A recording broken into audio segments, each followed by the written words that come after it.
নারী শক্তি আত্মপ্রকাশ করছে, তারাও সহযোদ্ধা হিসেবে এখানে সমান ভূমিকা করবে, পালন করবে।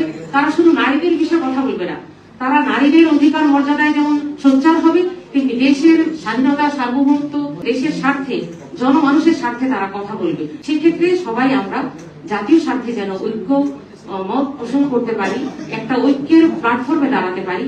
কারণ জাতি অনেক বিভাজন 54 বছর 55 বছর গিয়েছে শুধু আমাদের বিভাজনের রাজনীতি করে। আমরা এটা আর দেখতে চাই না। নারী সচেতনতা সৃষ্টির ক্ষেত্রে উমেন অ্যাওয়ারনেস এর প্রোগ্রামগুলো নিয়ে আমরা রেগুলার কাজ করি। আমরা মনে করি যে নারীদের সচেতনতা এবং মানুষের সম্মান, মর্যাদা বোধ, এগুলোকে জাগ্রত করতে পারলে সামাজিক যে ডিভাইডেশন, যে ভ্যালুজের ডিভাইডেশন হয়েছে, এটা একদিনে হয়নি। আমরা একটা অনৈতিক সমাজে বসবাস করছি এখন মনে হচ্ছে, তাই না?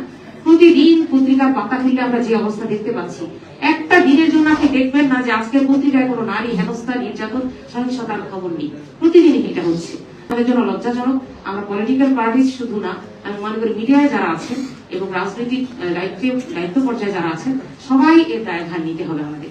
এই যে মেয়েগুলো, আজকে নারীরা কেন, ছোট্ট ছোট্ট শিশুরা, তারা সেফটি, সিকিউরিটি আমরা দিতে পারছি না।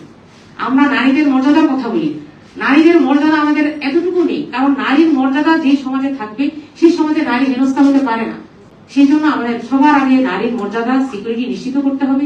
আর একটা জিনিস খেয়াল করতে হবে, নারীকে কিন্তু শুধু ইকুয়াল বলা হয়নি, ইকুইটি বলা হয়েছে। নারীকে ন্যায্যতা, নারীকে প্রায়োরিটি দিতে হবে, এটা আমাদের ভুললে চলবে না।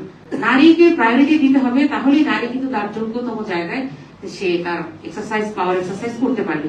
আপনারা দেখবেন যে দুদিন আগে যে কুষ্টিয়া ইউনিভার্সিটির যে হেড অফ দ্য ডিপার্টমেন্ট, যে নারীটি, তার নাম হচ্ছে আসমা সাদিয়া রুনা, সেই নারীটি তার ডিপার্টমেন্টে বসে সর্বোচ্চ জায়গায় সততা, নৈতিকতা প্র্যাকটিস করছিল। সে কোনো অনৈতিক কোনো কাজে সে সিগনেচার দেয়নি।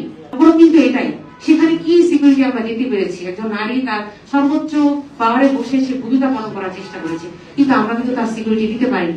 তার অবস্থানে একজন পিয়ন তাকে হত্যা করলো। এটা কি শুধুমাত্র একটা পিয়নের ঘটনা ছিল? তার সাথে কারা জড়িত আছে? সেই রাঘব বোয়ালদেরকে বের করার ক্ষেত্রে আমাদের মিডিয়াকে আমরা কোনো ভূমিকা পালন করছি? রাষ্ট্রীয় প্রশাসন আমরা একটা বিবৃতি দিয়ে শেষ করে দিচ্ছি, কিন্তু এখানে কি আমাদের কোনো আইনগত পদক্ষেপ নেওয়ার কোনো দৃশ্যমান কোনো অবস্থা আমরা দেখতে পেয়েছি?